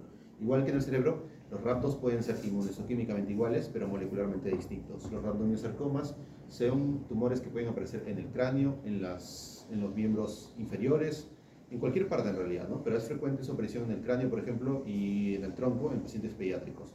Los rhabdomyosarcomas embrionarios son tumores malignos que deben ser tratados sí o sí mediante cirugía y quimioterapia. Luego, ¿qué otros sarcomas tenemos? Luego tenemos al tumor maligno de la vaina del nervio periférico, también conocido como schwannoma maligno. Paciente de 33 años, serumista del Centro de Salud de Olmos. Esto fue hace 10 años. Era una doctora recién jovencita, salida de la Universidad Pedro Ruiz Gallo, que estaba haciendo su serum en Olmos. El día que le toca atender consulta, se mira al espejo y nota su cara completamente hinchada. Aún así va a atender a su centro de salud, los pacientes le dicen que tenía la cara hinchada y ella piensa que es una alergia, así que se toma una prednisona de la posta de la alergia, de su centro de salud. Regresa a su casa y su cara seguía tan hinchada que no reaccionaba a la dexametasona ni a la prednisona que se había tomado, así que decide regresarse a Chiclayo y se va a pasar consulta de emergencia del Almanzor. En emergencia del Almanzor le dicen que eso no es una hinchazón de su cara, sino que es un síndrome de vena cava superior. Algo estaba comprimiendo su vena cava y el retorno venoso y estaba causando una congestión de todo su rostro. Así que al día siguiente le hacen una tomografía y le encuentran una tumoración en toda la vértebra cervical. Le hacen una tomografía de estadiaje y el tumor se extendía desde la vértebra cervical hasta la torácica, hasta la lumbar y hasta el sacro. Tenía un tumor enorme que iba desde su cuello hasta su sacro. Así que le abren el tórax en la semana siguiente y hacen una biopsia. El tumor se había extendido por el nervio vago y abrazaba su corazón. Le hacen una biopsia, lo mandan a patología y patología informa que es un tumor maligno de la vaina del nervio periférico y la otra murió en menos de un mes. Para eso estudió 7 años. Los tumores malignos de la vaina del nervio periférico o schwannomas malignos son sarcomas que se originan de las células que recubren el nervio. ¿Cómo se llamaba la célula que recubre el nervio? Célula de Schwann. Muy bien, las células de Schwann son el origen de los schwannomas malignos o tumor maligno de la vaina del nervio periférico. Los tumores malignos de la vaina del nervio periférico son tumores que son característicamente de distribución nerviosa. Si tú ves un tumor como el de la doctora que se iba desde su columna cervical hasta el sacro, ¿eso qué te suena? A un nervio. También pueden ocurrir en los nervios de los brazos, en los nervios de las piernas o en el nervio de la pared abdominal. ¿Ya? La mayor parte de los tumores de la vaina del nervio periférico, si están en estadios iniciales, pueden resecar y vas bien, si no, ya fuiste. Y hay una variante del tumor maligno de la vaina del nervio periférico que se conoce como tumor tritón. El tumor tritón es aquel tumor maligno de la vaina del nervio periférico con diferenciación randomiblástica. Es tan agresivo que produce músculo y es de un pronóstico muy ominoso. Ahora, mama, pulmón, colon, estómago, útero, cervix, páncreas, vesícula, hígado, cerebro, glándula salival, tiroides. Ya está. Sí, ya de- Tiroides, ya. Páncreas. Osteosarcoma. ¿Ya está? ¡Ay, ya! Creo que sí. Se acabó la clase. Ya, muy bien. Preguntas, pregúnteme. de ojo no hay. ¿Puede parar un Sí, cerebro? claro que sí. ¿Dónde estás? Ojo. La mayoría de los tumores del ojo pueden ser de origen primero De ojo. de origen primario conjuntival o de las mucosas del ojo. En segundo lugar tenemos el origen primario retinal, pero definitivamente el tumor maligno más frecuente que se ve en el ojo son los tumores malignos de la vaina del nervio periférico. Luego tenemos a los retinoblastomas, especialmente en el grupo etario pediátrico. Los retinoblastomas son sumamente agresivos y el tratamiento es la enucleación del ojo. Sí o sí. Chao, ojo. Incluso sacar los dos ojos sin el otro, hay signos de que hay un retinoblastoma. De no sacarlos, el tumor va a extenderse por el agujero del nervio óptico hacia el cerebro y terminará matando al paciente. Los retinoblastomas son tumores altamente agresivos y se pueden predecir actualmente con marcadores moleculares.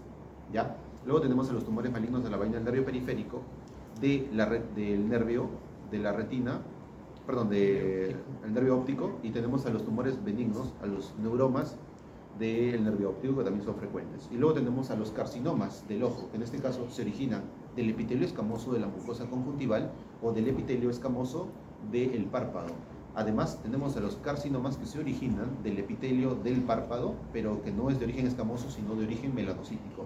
En el ojo pueden ocurrir melanomas, y los melanomas del ojo pueden ser de la conjuntiva, del iris o de la retina. De los carcinomas escamosos del ojo, el carcinoma escamoso con diferenciación sebácea es uno de los más agresivos. El tratamiento también es la enucleación del ojo. El carcinoma que se origina en la mucosa escamosa también es sumamente agresivo y el tratamiento también es la enucleación del ojo. Y luego tenemos a los carcinomas de células anexiales del ojo, que son menos agresivos y menos frecuentes de ver. Entonces, en el ojo, como tenemos la participación de diferentes tejidos, esperamos del nervio óptico, schwannomas malignos o neurinomas. De la retina tenemos retinoblastomas, tenemos sarcomas, tenemos melanomas. De la conjuntiva tenemos carcinoma de células escamosas. Y de toda la que es la conjuntiva cerebral tenemos carcinoma de células escamosas y carcinoma de células vasocelulares. Nariz, lengua, pene, testículo. Testículo. Los tumores testiculares son un paradigma actual. Actualmente se considera que todo varón con un tumor testicular es una emergencia oncológica. Una emergencia oncológica se define como aquella emergencia en donde el paciente con cáncer está predispuesto a morir en las siguientes 24 o 48 horas. Pero tiene una excepción. Si un hombre tiene un tumor testicular, eso es una emergencia oncológica. Los tumores testiculares, al igual que los tumores de la tiroides, no se biopsian. Nadie hace biopsia de tumor testicular. Prohibido. Si acude a ti un niño de 10 años o un señor de 80 con un tumor testicular, no se le hace biopsia. ¿Ya? Examinas. Primero, descartas que no sea una hernia inguinoescrotal, que es la entidad diagnóstica e imitador más frecuente. Utilizas las maniobras de Mansalva y realizas la palpación del túnel inguinal para determinar si es o no una masa que protruye conforme incrementa la presión intraabdominal. Si es así, eso es una hernia inguinoescrotal. Segundo, determinas que no sea un hidrocele. Agarras tu celular, prendes tu flash y se lo colocas por debajo del testículo a tu paciente. Si la translucencia es positiva, eso es líquido y mandas al paciente a su casa. Esa que es su cita. Si no pasa la luz, eso es sólido. Y paciente pasa a eco y a marcadores tumorales. A alfa-fetoproteína, CA199, CA125, beta-gonadotropina coriónica humana, ¿ya? Como mínimo. Luego la ecografía te dirá si es una lesión sólido-quística o sólida completa. Si es sólida completa, mal pronóstico. 1. La neoplasia sólida dentro de nuestro país, que es el diagnóstico diferencial principal, es la tuberculosis. Como saben, la tuberculosis a nivel testicular afecta al epidídimo y al testículo.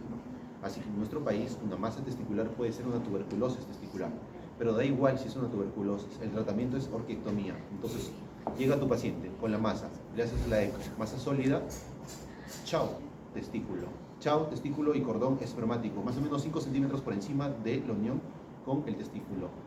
Si patólogo informa tuberculosis testicular, le da su esquema de tratamiento y se va a su casa. Pero si es un cáncer, ahí son los problemas, ¿no? ¿Cuál es el cáncer más frecuente del testículo? Son los tumores de células germinales mixtos. Un tumor de células germinal mixto es aquel cáncer de testículo en donde coexisten 2 o más líneas de diferenciación neoplásica. Los cánceres testiculares tradicionalmente se clasificaban en, por ejemplo, seminomas, coriocarcinomas, tumores de Joel-Salk o del saco vitelino, teratomas, entre otros, pero actualmente se considera que los tumores testiculares más frecuentes son los TCG mixtos. TCG mixtos significa que dentro del tumor coexisten seminoma con coriocarcinoma, o coriocarcinoma con teratoma, o tumor de Joel-Salk con teratoma más seminoma. ¿Me entiende? Entonces, los teratomas en el testículo se clasifican en 2 tipos, juveniles y del adulto. Juveniles y del adulto. En el ovario son maduros e inmaduros. Los maduros son benignos, inmaduros son malignos. En cambio, en el testículo varón, los teratomas son juveniles o del adulto. Un teratoma es maligno si demuestra presencia de tejido embrionario neuronal. Si muestra rosetas neuronales, las rosetas son estructuras neuronales que se ven en los embriones. Si ese tumor de tipo teratoma muestra rosetas, eso es un teratoma maligno. Entonces, el tumor maligno más frecuente del testículo es el tumor de células germinales mixto. ¿Ok? Es raro encontrar un seminoma puro o es raro encontrar un coriocarcinoma puro. Lo más frecuente es que sea un tumor de células germinales mixto. Si Jefferson tiene un tumor en el testículo y un patólogo le informa que es seminoma puro, es muy probable que ese patólogo no haya visto todo o no haya procesado todo el tumor o se le haya escapado un poquito de otro tumor. Por lo tanto, el diagnóstico de los tumores testiculares es inmunohistoquímico. La inmuno tiene que demostrar la presencia de otros componentes. ¿Ok? Entonces, tumor testicular, ecografía, marcadores tumorales, diagnóstico. El tratamiento es la quimioterapia. El tratamiento estándar después de la cirugía es la quimio. Si es un seminoma, el tratamiento va a ser excelente porque los seminomas responden muy bien al tratamiento quimioterápico. El tratamiento quimioterápico detiene toda actividad de replicación del seminoma y el seminoma desaparece. Ante la situación de un seminoma que ha desaparecido espontáneamente y aparece en otro lugar, hablamos del síndrome de burnout. ¿Ya? En el síndrome de burnout tenemos un paciente que tiene un seminoma en alguna otra parte de su cuerpo y en el testículo ya no hay nada, en el testículo queda una cicatriz. Y eso sucede porque el tumor nace en el testículo y luego el tumor accede al sistema vascular, porque los seminomas son altamente vasculares, se va a otra parte de su cuerpo y la clona que queda en el testículo muere y queda como una cicatriz fibrosa. Cuando el urólogo, oncólogo va y hace la ecografía, solo encuentra cicatriz. Le saca el testículo y el patólogo solo encuentra cicatriz, pero el paciente tiene seminoma en otra parte de su cuerpo, demostrada por niveles de alfa-fetoproteína. El burnout, entonces, es aquel seminoma que ha desaparecido del testículo y solo deja una cicatriz. Luego, los coriocarcinomas son muy frecuentes de diagnosticar.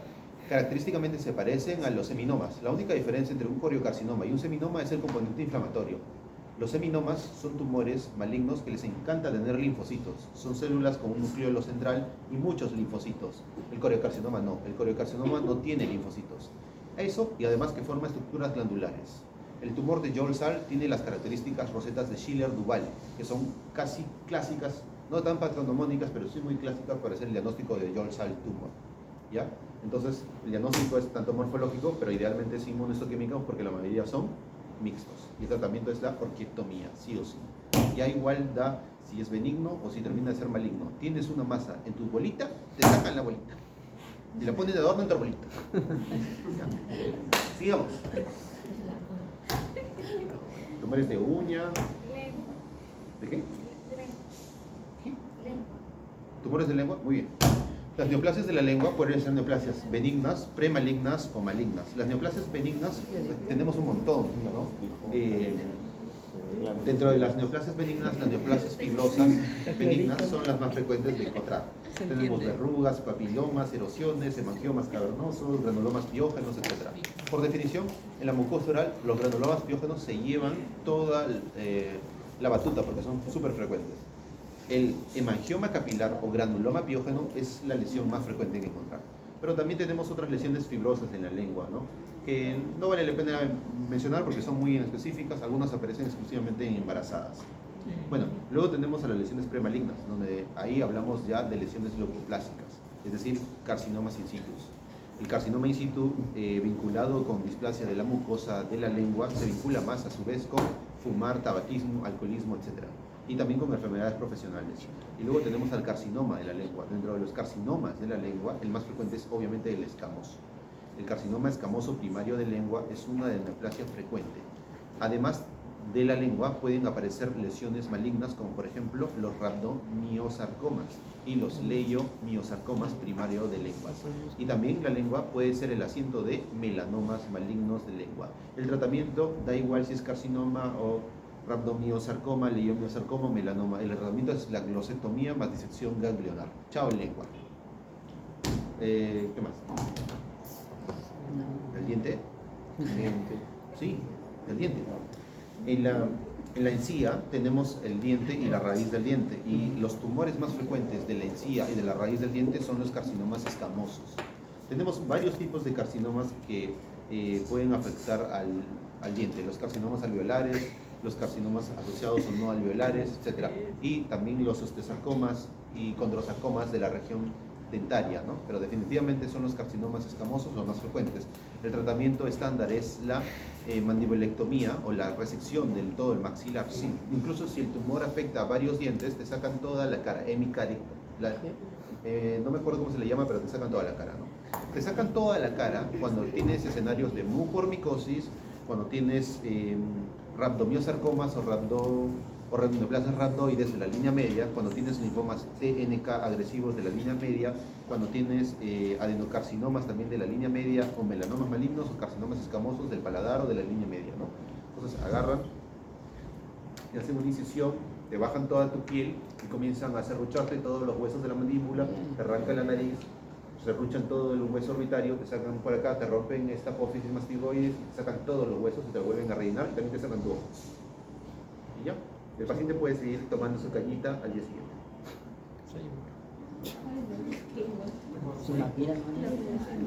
Sí, eso van a hacer si son cirujanos oncológicos, carniceros. Carniceros, no quiero. Descartado de pelear. ¿Más? Descartado.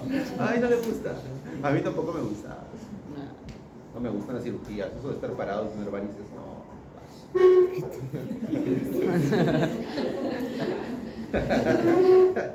No. Yo quería algo más elegante, más formal, más tecnológico, ¿no? Todavía me acuerdo cuando me decían, ven, hay una apendicectomía. Yo, cesárea, te doy una cesárea. Paso. Sí o no. Año nuevo. Para hay chicos que se emocionan, ¿no? Ay, cesárea, hay procedimiento. Yo, Eso sí, Manchate. pucha, sacarle todos sus órganos a un paciente, sacarle mitad no. pero hay chicos que les encanta. Pues, a los chicos les encanta cirugía, sala, sacar órganos. Gente oler psicópata, popó, que ¿no? le vomiten, ¿no? Para ellos, la gloria. Sí, les gusta, a ti te gusta. Ay, te ríes. Hasta No, traumatólogo llevo ya. No, hay que tenerle mucho respeto a nuestros profesionales que se sacan la mugre, pero que asuman, pues, ¿no? Esa es su decisión. Se sacan la mugre tirándose mugre. Sí o no, eso. Bueno, a ver, ¿qué nos falta? Nada. No hay de oído. Apéndice. Nos falta el apéndice. Los tumores del apéndice secal se dividen en lesiones benignas, en lesiones premalignas y en cáncer. Los tumores del apéndice secal son sumamente importantes para diagnosticar porque, uno, el limitador diagnóstico es la apendicitis. Casi el 90% de los tumores apendiculares se diagnostican accidentalmente porque piensan que es una apendicitis. El tumor benigno más frecuente del apéndice secal es el mucocele apendicular, que es básicamente una lesión hiperplásica del epitelio mucoso del apéndice. El tratamiento es solamente la apendicectomía. Luego tenemos a las neoplasias borderline del apéndice, en donde tenemos a la neoplasia mucinosa de bajo grado del apéndice y tenemos a la neoplasia mucinosa quística de potencial incierto de malignidad del apéndice. Ambas no se consideran benignas, pero tampoco malignas, pero sí son importantes porque si no se controlan, esa neoplasia sale por fuera del apéndice y se expande a todo el abdomen. El epitelio mucinoso del apéndice se expande a toda la cavidad abdominal y genera algo que se conoce como síndrome de pseudomixoma peritoneal. El síndrome de pseudomixoma peritoneal es lo que se conoce como ascitis mucinosa. Es epitelio mucinoso benigno, pero que está creciendo por todo tu abdomen. El problema con el síndrome de pseudomixoma peritoneal es que al momento de pegarse a otros órganos comienza a robarle nutrientes. No mata por diseminación vascular, pero sí mata porque está generando robo de nutrientes, le roba nutrientes al intestino. El intestino se ve por fuera bañado por esta neoplasia mucinosa y esta le roba los nutrientes de los vasos al intestino para ella misma y le quita eso al intestino. El paciente, si no es tratado, va a morir en 6 meses por inanición. La neoplasia comienza a crecer, forma un moco espeso y células neoplásicas flotando. El tratamiento es la cirugía con HIP, que significa quimioterapia hipertérmica. Es decir, abren el abdomen, comienzan a sacar todo el moco, sacan los órganos que macroscópicamente se ven afectados por este moco y luego le tiran quimioterapia hirviendo, bueno, no hirviendo, pero sí a 70 grados a todo el abdomen. Así, o sea, utilizan líquido de quimioterapia caliente para quemar todo lo que quede ahí y así eliminar la mayor parte de la neoplasia. El síndrome de pseudomixoma peritoneal, por lo tanto, es un problema de salud. Lo más lamentable es que incluso con eso el paciente recurre, ¿no? Cuando una mujer tiene un síndrome de pseudomixoma peritoneal, no se piensa en un primario pendicular, se piensa en un primario ovárico, ¿ya? Nos falta ovario. Entonces, los síndromes de pseudomixoma peritoneales, entonces, son de origen ovárico mucinoso en las mujeres y son de origen apendicular en los hombres, ¿ya? Pero el tratamiento siempre va a ser extirpación del apéndice, ¿ok? Síndrome de pseudomixoma peritoneal. Y luego tenemos a los carcinomas del apéndice, que los dos grandes grupos más frecuentes son los adenocarcinomas del apéndice y los carcinomas neuroendocrinos primario del apéndice. Los adenocarcinomas del apéndice se tratan como cualquier adenocarcinoma del colon, mientras que los carcinomas neuroendocrinos se tienen que graduar y tratar como un carcinoma neuroendocrino. Y me estaba olvidando, existen los denominados GIS. En todo el tracto gastrointestinal, los tumores se pueden originar del epitelio o de las células musculares. Pero entre las células musculares tenemos a las denominadas células gliales, que son verdaderas células neuronales, que se les conoce como células de Cajal, que controlan la motilidad gastrointestinal. Las células de Cajal, cuando mutan, dan lugar a lo que se conoce como tumores del estroma gastrointestinal. Las siglas son GIST, G-I-S-T. Es el tumor mesenquimal más frecuente de todo el tracto gastrointestinal. El GIST puede afectar al esófago, al estómago, al duodeno, al recto. Cualquier parte del tubo digestivo es un GIST. Y los GIST son súper frecuentes. En segundo lugar, después de los adenocarcinomas del tracto gastrointestinal, son los GIST. El tratamiento del GIST es la cirugía y el tratamiento es quimioterapia e inmunoterapia. Todos los GIST van con marcadores tumorales, con marcadores moleculares. El GIST se diagnostica con inmuno y marcadores moleculares. ¿Ok? En ovario tenemos a 3 tipos de grandes enfermedades: a las benignas, a las borderline y a las malignas. El tumor más frecuente del ovario es el cistoadenoma de ovario, ¿ya? Los cistoadenomas de ovario generalmente se adoptan a partir de 5 centímetros. Si tienes una masa en el ovario de 5 centímetros, es un cistoadenoma. Si mide menos de 1 centímetro, es un quiste. Y si está en 1 a 5, ya depende. Perdón, ¿hasta qué hora tenemos un C? 20.